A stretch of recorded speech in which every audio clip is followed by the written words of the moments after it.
আপনি যেই কোনো বিপদের যেই কোনো প্রয়োজনের দোয়া যদি কবুল করাইতে চান, যদি যে দোয়া কবুল করাইতে হবে, আপনি দোয়া কবুল করাবেন,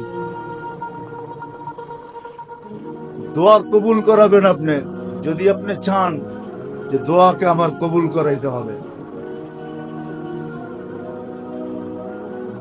তো আপনাকে কাজ করতে হবে। আপনাকে যদি কবুল করাইতে চান, আপনি যদি কবুল করাইতে চান, তাহলে একটা সিস্টেম আছে। প্রথমে 100 বার আয়াতুল কুরসি, 100 বার দুরূদ শরীফ পড়বেন, 499 বার পড়বেন লা হাওলা ওয়ালা কুওয়াতা ইল্লা বিল্লাহ। এই পর্যন্ত, আগে না। কিন্তু যে সময় 500 বার পড়া হবে, শেষবারে পড়বেন লা হাওলা ওয়ালা কুওয়াতা ইল্লা বিল্লাহিল আলিয়্যিল আযীম। 500 পুরা হয়ে গেছে, তারপরে 100 বার দুরূদ শরীফ পড়েন। এইভাবে কয়েকদিন পড়া দোয়া করেন।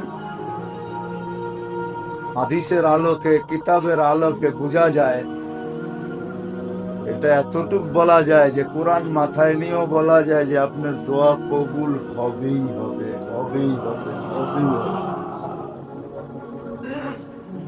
আপনাকে প্রথমে 100 বার দুরূদ শরীফ মনে উঠলো, এই জন্য বললাম।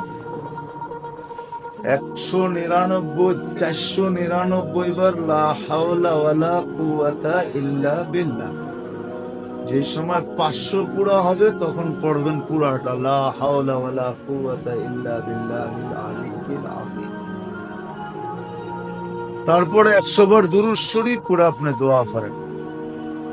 বিয়ে হয় না, শাদী হয় না, বাচ্চা হয় না, চাকরি হয় না, বাকরি হয় না, ব্যবসা ভালো না, লাভ হয় না, লস হয়, যার জন্য পড়তে চান